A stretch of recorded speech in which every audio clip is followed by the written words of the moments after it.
আসসালামু আলাইকুম, স্বাগত জানাচ্ছি আন্তর্জাতিক সংবাদে। জানিয়ে দেব সর্বশেষ আপডেট আন্তর্জাতিক সংবাদ। শুরুতেই সংবাদ শিরোনাম, পরে বিস্তারিত। আবারও ইসরায়েলে ভয়াবহ হাইপারসনিক ক্ষেপণাস্ত্র হামলা ইয়েমেনের।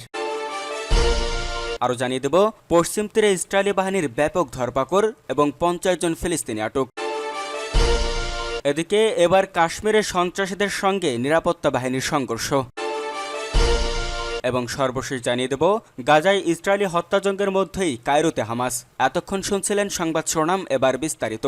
তবে তার আগে আমাদের চ্যানেলটি সাবস্ক্রাইব করুন এবং লাইক, কমেন্ট, শেয়ার করে পরবর্তী আপডেট পেতে আমাদের সাথেই থাকুন।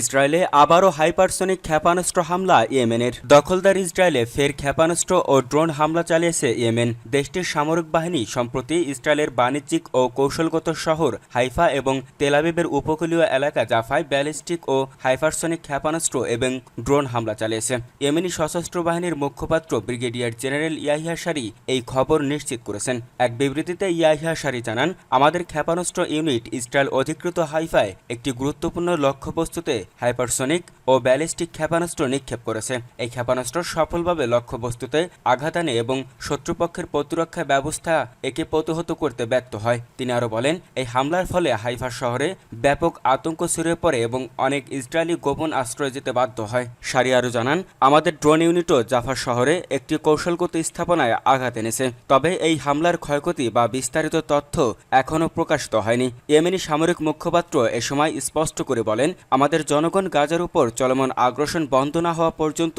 এবং অবরোধ প্রত্যাহার না হওয়া পর্যন্ত এই প্রতিরোধ চালিয়ে যাবে। এই আমাদের জাতীয় ও নৈতিক দায়িত্ব।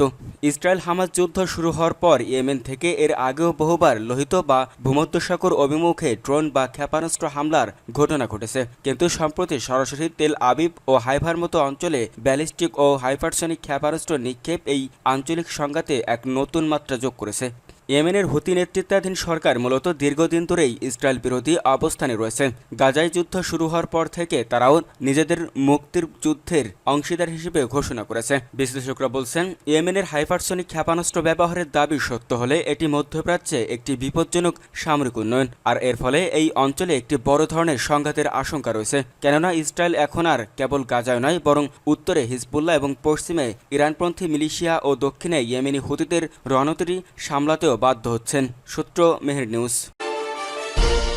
পশ্চিম তীরে ইসরায়েলি বাহিনীর ব্যাপক ধরপাকড় এবং 50 জন ফিলিস্তিনি আটক। অধিকৃত পশ্চিম তীরে ব্যাপকভাবে গ্রেপ্তার অভিযান চালাচ্ছে ইসরায়েলি বাহিনী। গত 24 ঘন্টায় কমপক্ষে 50 জন ফিলিস্তিনিকে আটক করা হয়েছে, যাদের মধ্যে নাবালক নারী এবং আগে মুক্তি পেয়েছেন এমন বন্দীও আছেন। প্রতিবেদনে এই খবর জানিয়েছে আল জাজিরা। প্রতিবেদনে বলা হয়, রামাল্লার উত্তরে কোবার শহরে সবচেয়ে বেশি ধরপাকড় চালানো হয়। এখান থেকে কমপক্ষে 24 জনকে আটক করা হয় বলে জানা গেছে। এর মধ্যে প্রায় 16 জনকে শনাক্ত করা হয়েছে, যাদের মধ্যে সাবেক বন্দী হান্নান বারঘতি এবং অন্যান্য বন্দীরাও রয়েছেন। এদিকে ইসরায়েলি কারাগারে সবচেয়ে দীর্ঘ সময় ধরে কারাভোগ করা ফিলিস্তিনি বন্দী নাইল বারঘতির বাড়িটিকে সামরিক ব্যারাকে পরিণত করা হয়েছিল এবং কয়েক ডজন ফিলিস্তিনিকে জিজ্ঞাসাবাদ কেন্দ্রে পরিণত করা হয়েছিল বলে জানা গেছে। ফেব্রুয়ারির শেষের দিকে মুক্তি নিয়ে মিশরে নির্বাসিত করা হয় নাইল বারঘতিকে। আজ ভোরে হেব্রনের দক্ষিণে আদ-দাহারিয়া শহরের একটি বাহিনী ধরপাকড় চালায়, ফিলিস্তিনিদের বাড়িঘর তল্লাশি করে এবং পৌর পরিষদের 3টি সদস্য সহ 10 জন ফিলিস্তিনিকে গ্রেপ্তার করে। এছাড়া অন্যান্য স্থানের মধ্যে আজুন ও বেথলেহেম শহর এবং নাবলুসের পূর্ব বেত ফুরিক শহর থেকেও ফিলিস্তিনিদের আটকের ঘটনা ঘটেছে। এবছরের এপ্রিল পর্যন্ত ইসরায়েল প্রায় 9792 জন ফিলিস্তিনিকে বন্দী করেছে, যাদের মধ্যে 3498 জনকে কোনো অভিযোগ ছাড়াই আটক করা হয়েছে। এবার কাশ্মীরের সন্ত্রাসীদের সঙ্গে নিরাপত্তা বাহিনীর সংঘর্ষ। ভারতের জম্মু ও কাশ্মীরে সন্ত্রাসীদের হামলায় 26 জন পর্যটক নিহত হয়েছেন। এ ঘটনার পর নিরাপত্তা বাহিনীর সঙ্গে সন্ত্রাসীদের সংঘর্ষ হয়েছে। বুধবার 23 এপ্রিল ভারতীয় গণমাধ্যম এনডিটিভির এক প্রতিবেদনে এই তথ্য জানানো হয়েছে। দেশটির কর্মকর্তারা জানান, সন্ত্রাসীদের সঙ্গে নিরাপত্তা বাহিনীর তীব্র বন্দুকযুদ্ধ চলছে। জম্মু ও কাশ্মীরের কুলগাম জেলার তানিমার্গ এলাকায় এই সংঘর্ষ শুরু হয়েছে। সোমবার পহেলগামে 26 জন নিরীহ পর্যটককে হত্যা করার এক একদিন পরই এই অভিযান শুরু হয়েছে। সূত্র জানায়, এই এনকাউন্টার শুরু হয়েছে এই সন্ত্রাসী ভারতীয় ভূখণ্ডে অনুপ্রবেশের চেষ্টা করলে নিরাপত্তা বাহিনী তাদের গুলি করে হত্যা করে। এর কয়েক ঘন্টা পরই কুলগামে শুরু হয় এই সংঘর্ষ।